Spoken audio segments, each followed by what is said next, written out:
I started my blog, Keep Calm and Chiffon, when I was just 17 years old, right after graduating high school. And I had previously experimented with sites like Lookbook and Tumblr, if any of you guys remember those, where you could share outfits and maybe like a quick little caption here and there.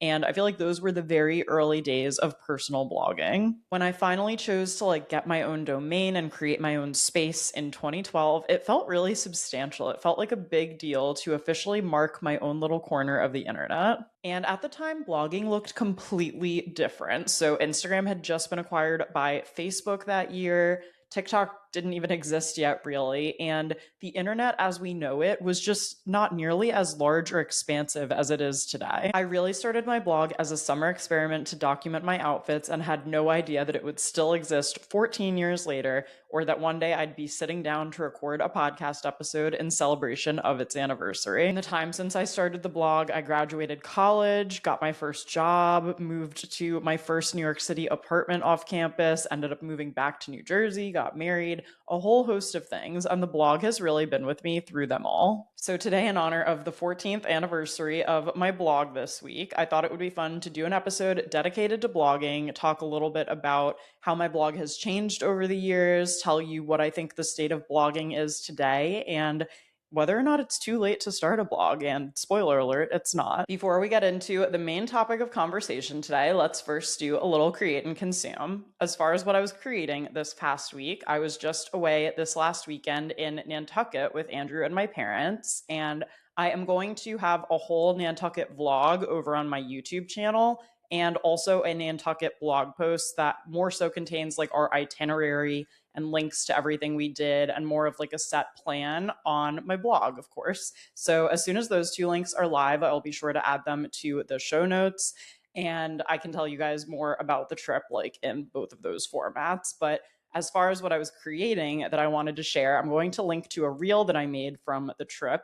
And I basically ended up having Andrew slash my mom slash whoever was available film a video of me just walking down the steps of our hotel every time that I changed outfits on the trip. So I don't know if you guys have seen that trend that's like, my husband filmed a video of me leaving our Airbnb in Tuscany every day. Now, I don't know who the very first person to post this trend is. I don't know if anyone's husband has ever actually filmed them doing this willingly, but mine required a little bit of, wait, can we please get a quick video, as it usually does. And my mom also helped me with 2 clips. So that's a little behind the scenes of this video for you. But anyway, it's kind of just another take on, oh, here are all the outfits that I wore on a trip. I think it's kind of a fun presentation and way to set it up. Anyway, it was really just a fun, different way to show like, oh, here's all of the outfits that I wore on this trip. So you can check that out on my Instagram. I will leave a link to it in the show notes. Such an easy one to put together and literally only takes a few seconds in each one of your outfits to film.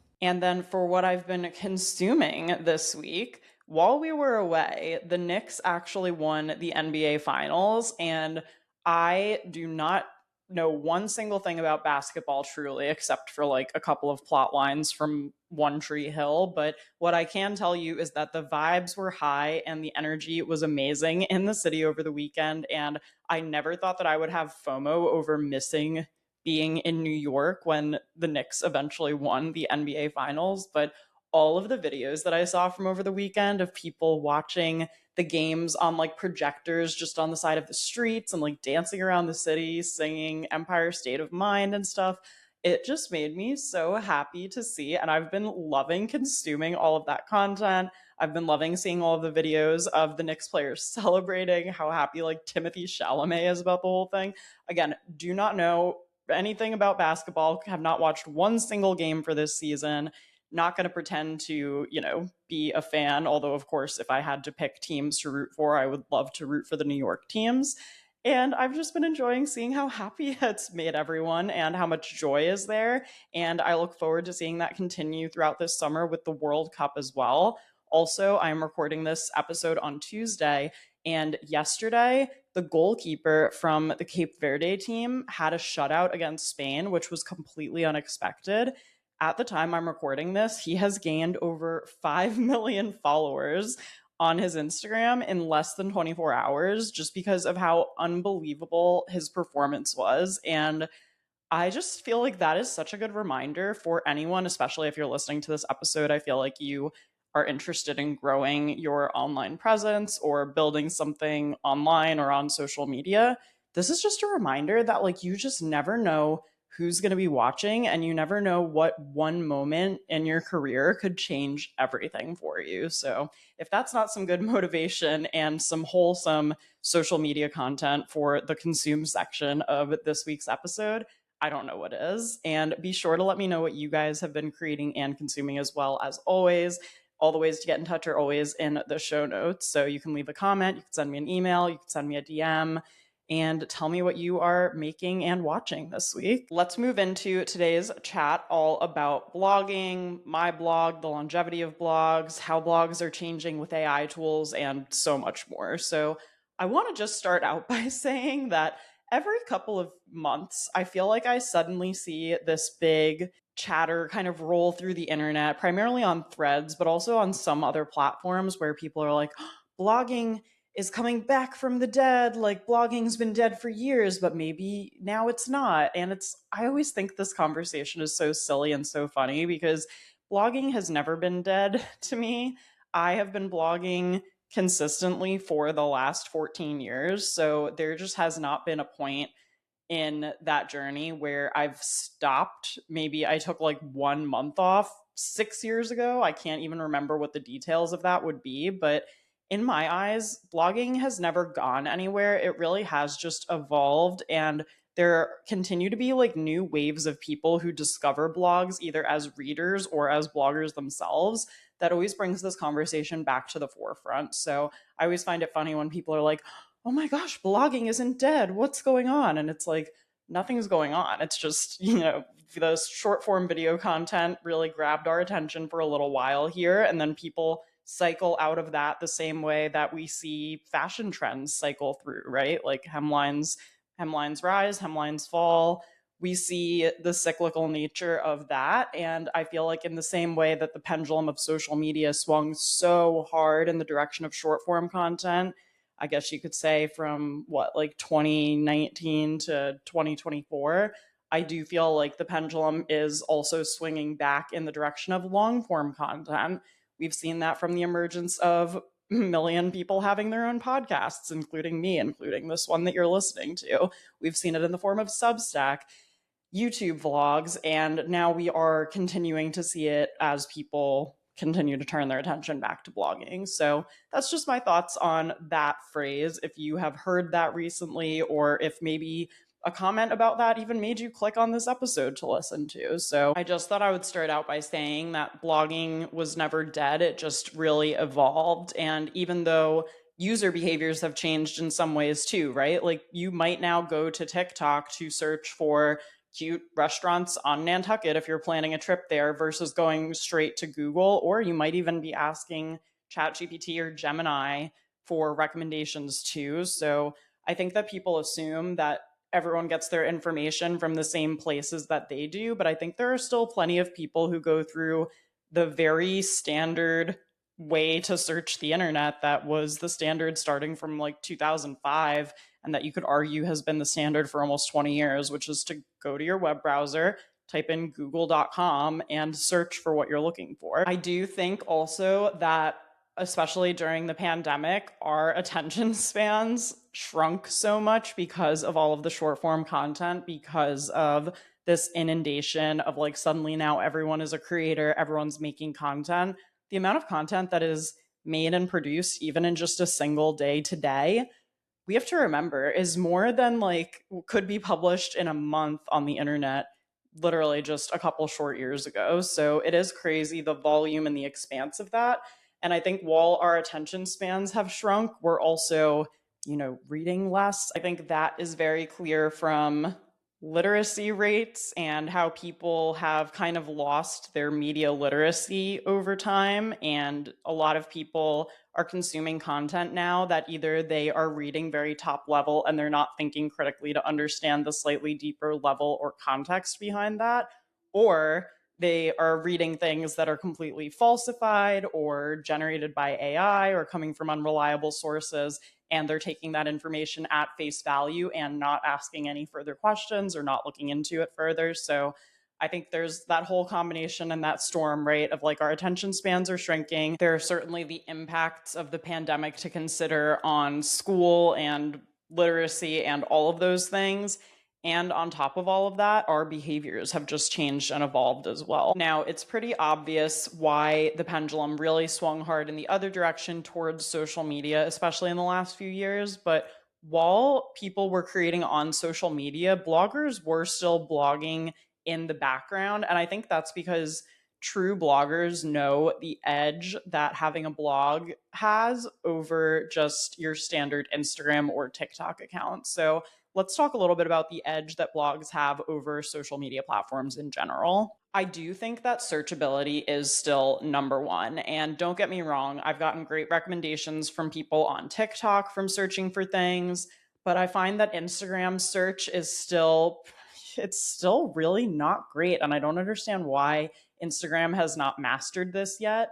I would say that of all the social media platforms, the one that has done best with search is probably YouTube because it's owned by Google. And then I would put Pinterest shortly behind that too, just because Pinterest is such a visual search engine. And especially for me, when I have spent a lot of time on Pinterest for work, of course, but also for kind of canon events in my life, like planning a wedding or renovating our home, I have typically found that when I search for things on Pinterest, I am shown what I've been looking for. So I still think that search on social media platforms, while it's evolved and gotten better, is nothing in comparison still to regular Google search. And that is just because Google is the dominant player in that industry and they mastered search, and their goal has always been to give someone what they're looking for, the most relevant answer to whatever their question or search query was, in the shortest amount of time. So it always has benefited Google to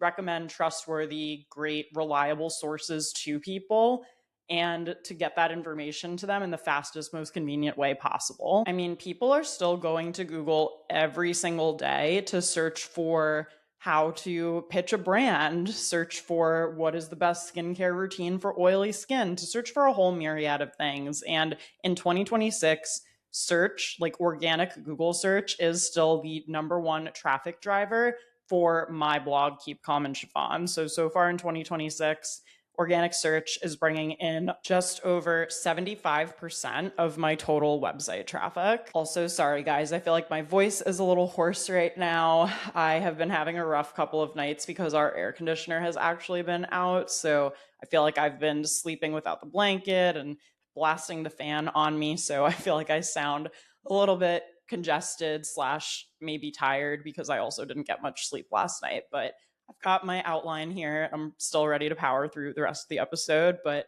sorry for that and hope you can bear with me. And again, when someone searches for something on Google, I do feel like they are looking for more of a deep dive answer than what they would get on TikTok. So when you're thinking about a question like, how do you get PR from brands? That's not necessarily something that can be answered in like a 15-second TikTok. I mean, you can get a very top level overview of like, this is my number one tip, or you could do some like text on screen, time to the music. But if you actually want to understand that process, you're going to need a bit more of a long form piece of content to break that down for you and explain it to you. Same thing for, best things to do for a weekend in Palm Beach or what to wear with brown. All of those three things, by the way, are blog posts that I've written.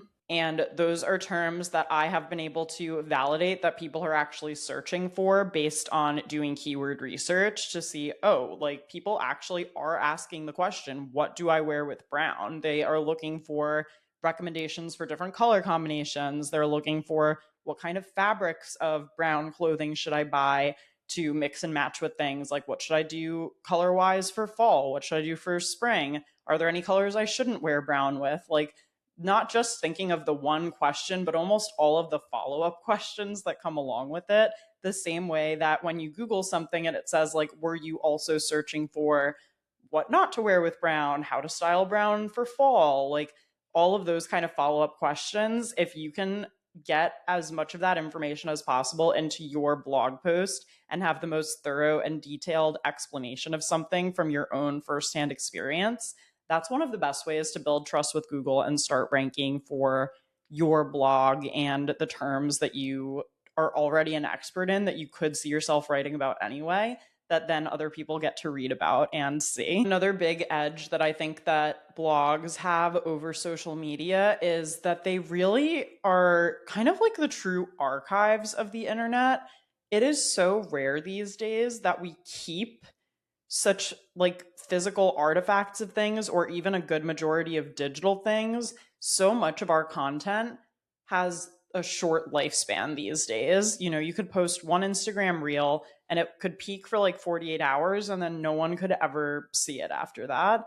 Or you think about Instagram stories and what Snapchat originated as and the idea of disappearing content, spending time, even if it is just snapping a quick photo, spending time creating something only for it to disappear or kind of just become lost to time or kind of become part of this bigger portfolio of your social media content. We still need true like archival documents, you know? What is like the Rosetta Stone of 2026? I have absolutely no idea. It makes you wonder what they would even choose to include in a history book from even just the first 25 years of this century, right? There has been so much documentation of everything that's happened that it could rival the documentation for, I don't know, like all of the 1500s. And that's crazy to think about. I even think about all of the user behaviors and the ways that we've changed how we share content, even if it's just with friends and family. Like, if you are of my generation, okay, I'm a millennial, 1994. We used to, like, when we would go out in college, there would be a whole Facebook album the next day from just like a single night or a single weekend. And it would be, I don't know, like at Barnard and Columbia, we had a spring event called Bacchanal, which was basically like a big concert, but everyone would like day drink and stuff. The number of like just Bacchanal specific albums that I think still exist floating around in the ether of Facebook from like 2015 to 2016 is crazy to think about. Like, we would have whole albums made from just a single weekend, from just a single thing. And now we do these like photo dumps on social media where it's like, and this was May, and you're like, whoa, that whole month just like condensed down into that. And the way that we have any kind of process for archiving these things is impressive. But when I look back on all of my old blog posts, it is crazy how my blog is truly an archive of my life from 2012 onward. And what I didn't realize at 17 was that I was creating the beginning of that archive, right? It's not just a documentation of like my outfits, although there's a lot of cute ones. You could go all the way back and see basically everything I've ever worn. I did love documenting things in that regard, but I can even see my interests evolve and my goals and my career changes and all of these trips that I went on and see like real in-depth recounting of all of that stuff. And I am so grateful to have that kind of specific archive for myself because it just feels so much more tangible than pretty much everything else that I create and share online. It's like a true archive of even my own creative evolution. And it's one of the reasons why I really don't delete old blog posts unless there's, you know, were like one sentence or it was like complete nonsense or something. If you go all the way back, or I can even just link it in the show notes for easy access, I don't care. I can link my first ever blog post, and it's nothing exciting. It's literally like, hi, I'm starting a blog. But the fact that I even have that to look back on 14 years later, you know, it's something that I'm so appreciative of. And again, I can even see and go back, like the episode that I did a couple of weeks ago, that was all of my holy grail beauty products. One of the reasons I was really able to put that together is because I have so many older blog posts where I document all of the products that I loved at that time. So to be able to easily click back like 10 years ago and see, oh my God, I was using this serum 10 years ago and I still love it today. It was just, it made that episode come together so much more easily. And it's so nice for me to see documentation of stuff like that, especially with the amount of products that I do get sent to test, which I'm extremely grateful for, but can be overwhelming at times to say, like, did I ever really like that cleanser, or am I confusing it with something else? Like, to just be able to have that documentation is so helpful for a million reasons, but it's also cool that it feels so much more grounded and like real in some ways than a lot of social media where you really do go numb from scrolling, where it's just like dopamine hit after the next and you just keep going and it keeps, it's like a continuous loop of that until you finally get bored and put your phone down. Whereas the blog and choosing to write a full blog post about something has so much more intentionality behind it, at least for me, it does. And obviously, in terms of the edge blogs have over social media, there's the argument to be made for longevity and ownership. So sure you've heard social media coaches and people say this all the time, but we really don't own our content on any of the meta platforms. So Instagram, Facebook, we don't own any of our content on TikTok. And again, who knows what they're doing with it since ownership changed hands at the beginning of the year.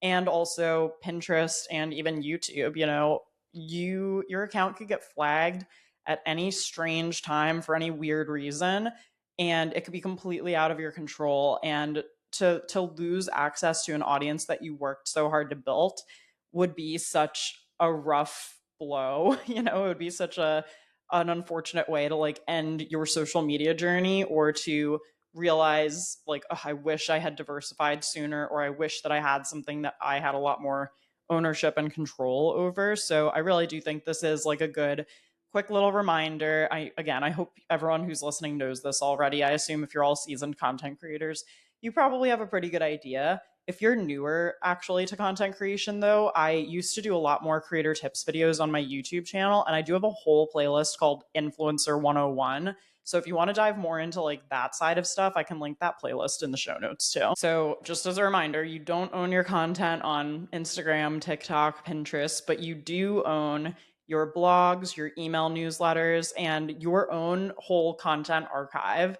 And maybe we could even do a whole episode about like how to stay digitally organized and talk about building up a content archive, because I feel like I am just scratching the surface of how I'm doing this right now. But I do feel like I'm starting to put some systems in place to better organize the thousands and thousands of pictures and videos. Let's see.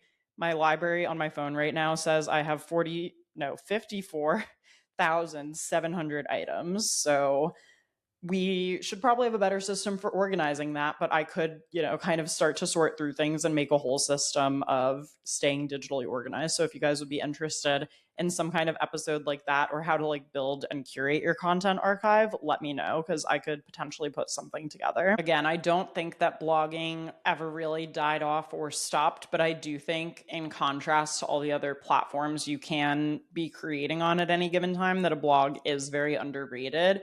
And I think that because of the nature of long form searchable content, it's great when you remember that you get like such a high return on your investment from doing blog posts and from committing to actually writing on your blog consistently. So just for example, I just peeked into my Google Analytics, and the top 3 posts driving traffic to my website for this month were all written like over a year ago or more. So I just think that that really speaks to the longevity of blog posts, and again, what you can really do with one piece of content that can continue to bring in new visitors and new people over time because of relevancy, not because of recency. And I think that that is a big disadvantage that platforms like Instagram and TikTok have, is even though you can count on them for recency, even what I was talking about when we were talking about create and consume earlier. And I said I've been enjoying getting served all of these videos of people in the streets of New York like celebrating the Knicks win. That's great, but that's also what I'm thinking about this week. It's not necessarily something that I'm going to need to see much longer after the next few weeks. So when I think about things that people actually are searching for and looking for insights on, those evergreen topics are really what can help drive people to your site even years after you've written a post. So that is a huge advantage that blogs have over social media platforms. Now, when I was thinking about some of my biggest blogging lessons from the last 14 years, I feel like the ones that I'm going to share are somewhat things that you might know already, but I think that just kind of adding my own perspective and opinions to them might be helpful too. So I was going to say consistency compounds with a blog, and obviously be consistent is pretty standard advice for any social media platform. You don't want to create a bunch of stuff and then ghost for 3 months and have people wonder where you went or feel like you left them hanging. But I really did want to add to that what I mean by consistency compounds is that if I had never published that very first post, I wouldn't have a point to start improving upon. And I say that with anything, like same thing. If I hadn't created my first YouTube video, you guys could go back and watch the first episode of this podcast. It's a totally different setup, right? Like I'm in a white tank top and my hair is in a ponytail. I'm sitting at my desk recording into a microphone, just like at my computer. I didn't have this whole mic setup and this nice cozy armchair. If you happen to be watching this podcast episode on YouTube today, like the production and everything has increased over time and things have gotten better and I've been able to stay consistent, but I wouldn't have been able to do any of that if I hadn't struggled through making the first like 4 to 5 episodes even. And when I say consistency compounds in relation to my blog, what I really mean by that was not every post was a hit. And in fact, I could maybe argue that for the first like 2 to 3 years, I wasn't necessarily sharing like super substantive or helpful inspiration other than like, here's what I wore this week. So maybe that's helpful if you need an outfit for autumn or whatever. But I do think that I just kept getting better and better each time that I wrote. And then even when I think about, moving into my career as an editor and trying to figure out like, okay, now I can picture more the type of reader who is a reader of my blog, and I can speak more directly to that person and ask myself what they need help with or what they're interested in or what they would want to style this week or what beauty products are coming out in the next month that they would want to try, and putting myself more in the position of the reader and writing for one particular person in that sense helped me become a better writer, and I think helped me connect with more and more people, because my hope is also that when you go to my blog, you feel like it's very clearly me and my voice. And that's like a big thing that I draw a boundary with as far as AI goes. And I believe we actually talked about that in the AI episode that I did. So I can link that in the show notes if you didn't get a chance to listen. But AI is not writing blog posts for me. Like when you go to my blog,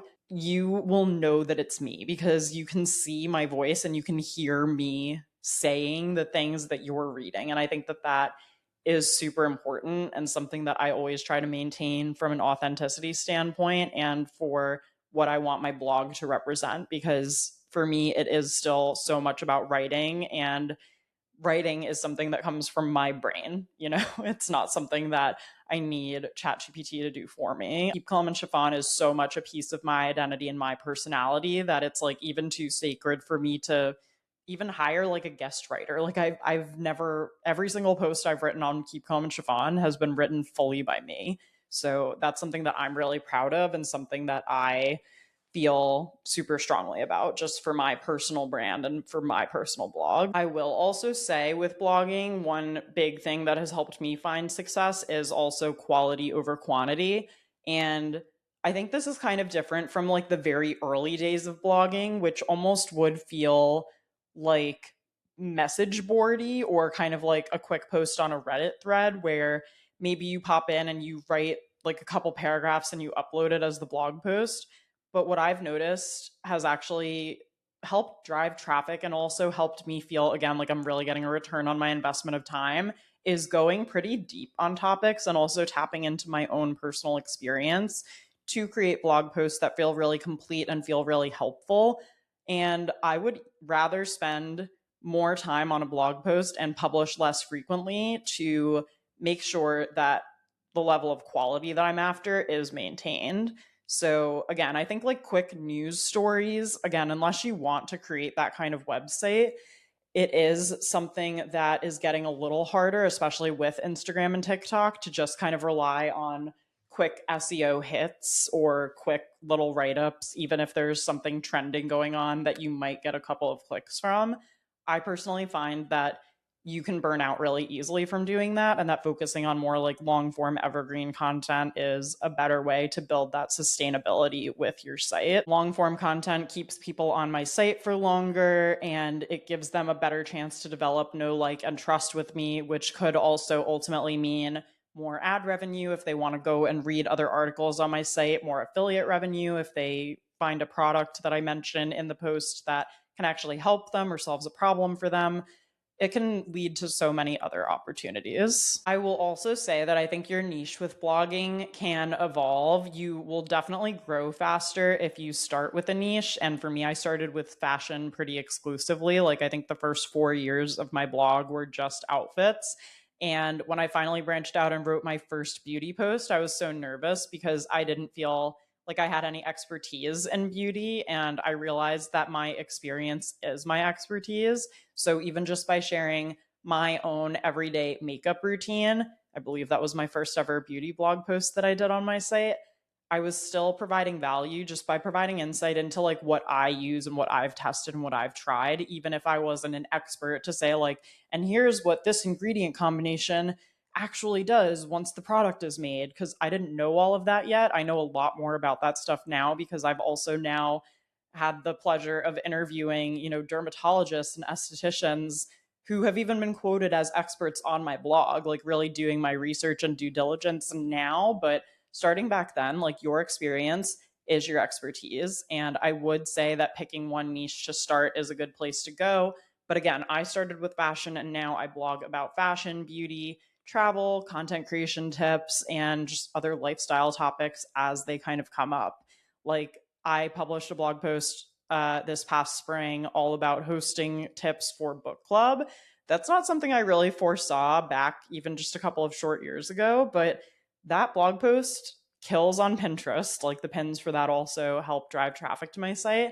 And I had so much fun putting it together. And it was a lot easier than I thought it would be just because I ended up having so much to say about it. And I think those are the blog posts that come through and feel most authentic. And also just remember, like, done is better than perfect. And I think you want to push through imposter syndrome or imperfections or the first attempt at trying to find your voice as a writer to at least get posts up, because there's so much that you can update and adjust and change later on. Even again, if you start out with a super basic website template, although these days in 2026, there are a million great templates to choose from that look professional and literally just require you like copying and pasting some code into your site to set up, which is fantastic. But you can always improve later. But again, you really just need to get going in the first place to figure out what to improve. And even for me, updating old blog posts is part of my blogging strategy now. And for 2026, I actually have decreased my new blog post posting frequency to just twice a month. But I also work with an agency called Influencer SEO who helps me update older blog posts. So they go in and make sure there are no broken links. They update the metadata. They change the little tags and stuff and add captions to photos so that it makes it more search friendly. And they are helping me with posts that, again, maybe I wrote like 6 or 7 years ago before I really knew much about SEO.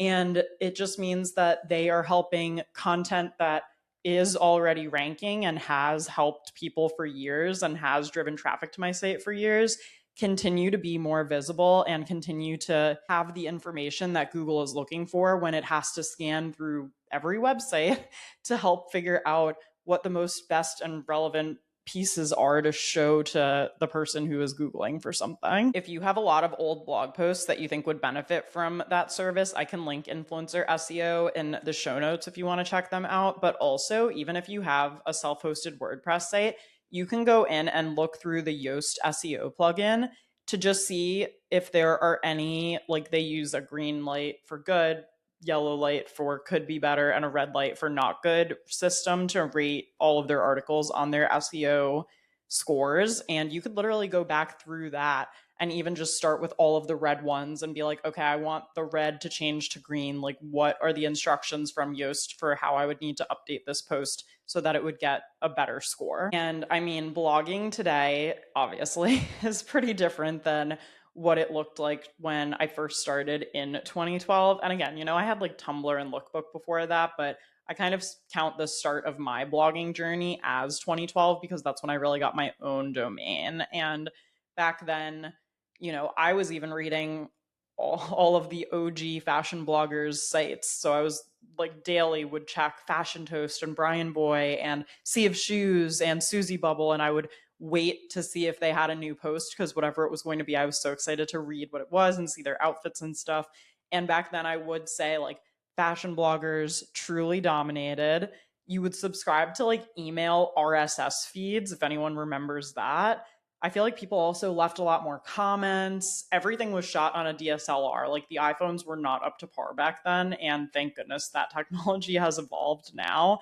And I feel like sponsored blog posts were also more common before blogs or before brands, started working with creators more so over on like Instagram and TikTok eventually. So that's kind of then. And then when you think about blogging now, SEO still matters. Like I said, it's still bringing in over 75% of my traffic overall is just still coming from organic Google search, which is crazy. AI is also influencing our content though. And if any of you guys are more curious about how AI impacts search and how to, make sure that your sites are staying competitive in a world with AI tools and technology, I actually just updated my SEO workshop for bloggers in March, I want to say.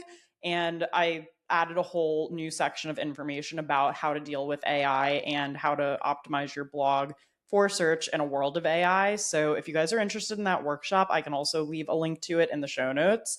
It's basically everything that I have learned about SEO over the years in like a 90-minute workshop. So yeah, if you're a blogger and you want your blog to thrive in 2026, I would definitely check it out. And really, I think in 2026, blogs have become this multi-platform content ecosystem where you can integrate, content from Instagram and TikTok in different ways in blog posts, whether you're straight up embedding stuff or whether you kind of take inspiration from an Instagram carousel and maybe turn it into a blog post or vice versa. Like, I just think that having the blog as your true home and hub for content, and again, for it to be your content archive, like we talked about earlier, is what I see the strengths of blogs as in 2026. And I'll give you a very quick overview of the eras of my blog because I do want to point out how much it's evolved over the years, and I think that that does play a role also in the success, was kind of me going through all of these different eras and trying different things. So I would call 2012 through 2016 like the true personal blogging era. That was where I would upload a bunch of outfit photos, like very original fashion blogger style. I would maybe add like one or two paragraphs about my day or what was going on in my life or about the outfit. And then that was pretty much it. And like I said, it was mostly fashion for those first like 4 years. Then I would call my 2016 through 2020 just like true online lifestyle destination era. Like I loved the idea that my blog was my own digital magazine.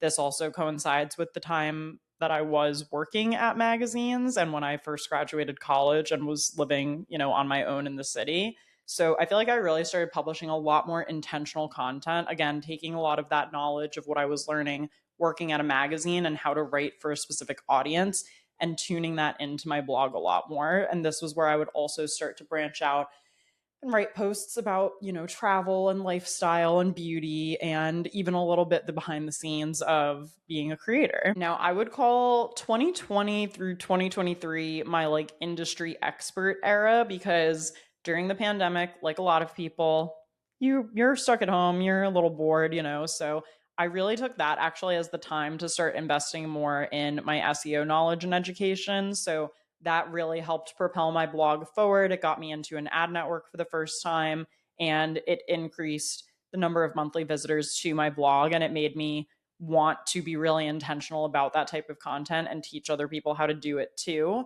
That was also during the time that I developed my digital course, and I was doing a lot of creator tips videos. And I was also kind of coinciding YouTube videos that I would do, and then I would kind of create like a companion blog post and be creating in that way. And that felt like a very highly optimized way to create.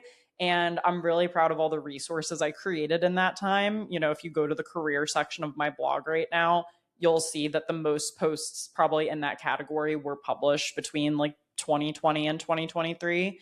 And I loved, being able to help and educate other content creators and kind of share my experiences and success stories, especially as someone without like millions and millions of followers, because I just wanted to show people the potential of what could be and the fact that you don't need millions and millions of followers to monetize your content. And I think about all the people who really just even focus on their blog and make their money from, the ad networks that they're a part of and have a quiet, calm existence, but they have popular blogs and they don't need to rely on Instagram and brand deals and sponsorships and things like that.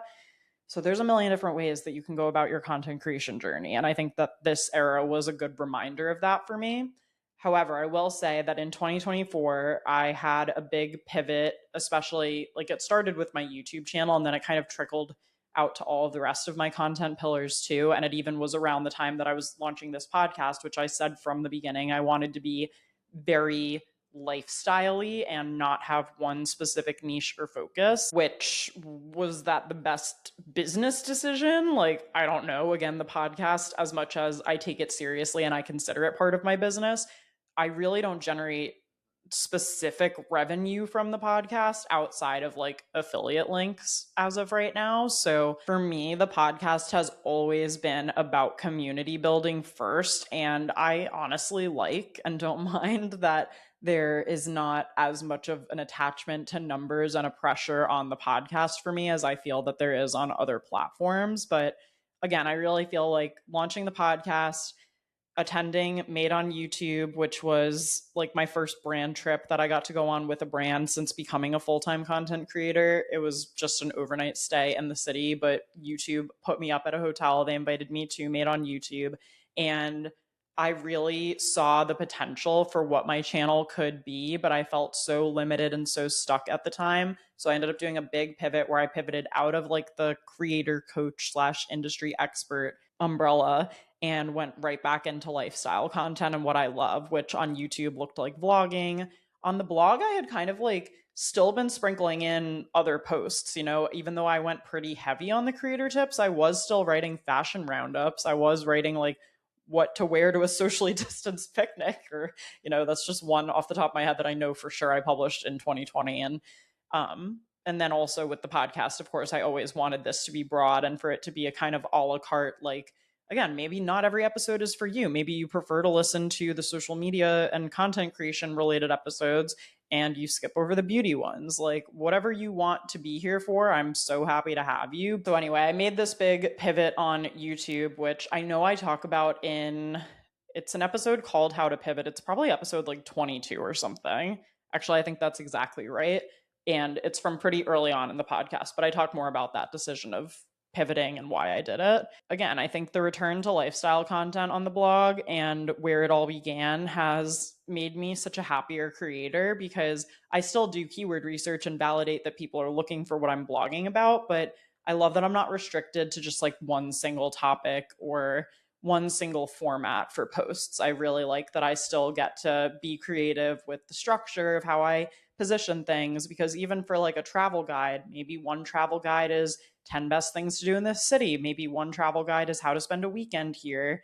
And I like that there's still flexibility, even within knowing for sure that I'm publishing a blog post every 2 weeks. And again, like, why am I still blogging in 2026? There's a couple of key reasons. I think number one is that I still love writing. Like, at heart, I'm a writer, I'm a storyteller. I always have been. I filled a million journals in grade school. Like, we would be given a journal at the start of the year and I would need a new one by the time we got to like January or February. And I think that there is such a value to be placed right now, especially on creating high quality, human generated long form content. I feel like this is very quickly going to become a highly valued skill when you look at the evolution of AI and how quickly it's moving. And again, I love having this archive for like my memories and experiences that are not just fun for me to look back on and reminisce on, but also can actually really help others out in the world to say, oh, what was the style of someone who was working at Free People in 2015? It's like, I have a million posts of my outfits that I wore from working there. I don't know why someone would need that. Maybe they're making a Free People documentary. Would love to be involved. If you are, let me know. For all of those different reasons, it's nice to have the archive, and it's nice to create things that can live longer than 24 hours. Again, it really feels like a true home base for my content. It feels like somewhere where I can slow down and I'm not reliant on an algorithm to reach my audience and my readers, because the people who read consistently come back for more, and I don't need to fight for my life to get my content in front of them. If anything, half the time they are searching for something and I get recommended to them, and then it just feels like the missing puzzle piece where it's like, oh, this is exactly what I was looking for. You know that feeling, right? When you type the right thing into Google and you get the response right away and you're like, thank goodness, this is what I need. I didn't have to go like searching for it for longer. And it really does also just create additional opportunities. I mean, I've done sponsored posts on my blog. I generate, a good amount of affiliate revenue passively from my blog, ad revenue now that I'm part of Mediavine.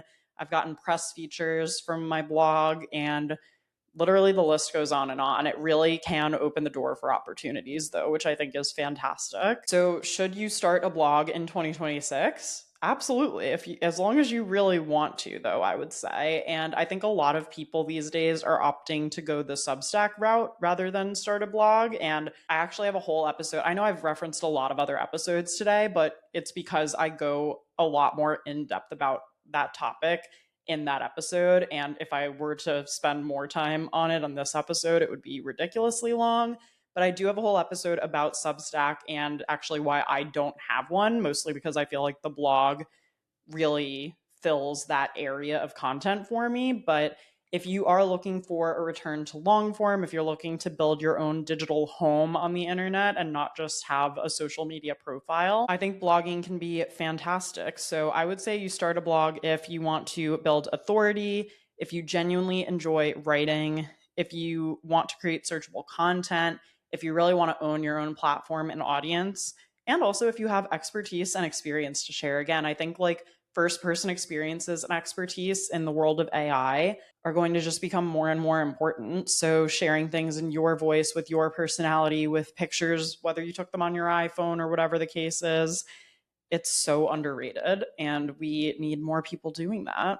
And I would also just say, don't start one expecting overnight success whatsoever. Like I said, it took me many years to even get myself into an ad network in the first place. I was part of 2 other ad networks before I got onto Mediavine, which was always kind of my long-term goal as a blogger. So if you are willing to commit for the long haul, again, you don't have to publish, a blog post every single day, but even if you can commit to like twice a month and stay consistent with it, I feel like the benefits and the rewards that come with it are all possibilities. I mean, the internet has changed dramatically over the last 14 years, but having something that's truly yours is still invaluable. So I really hope you guys enjoyed today's episode, hearing all about my blog. If you guys have any other blogging questions, feel free to reach out and let me know what they are.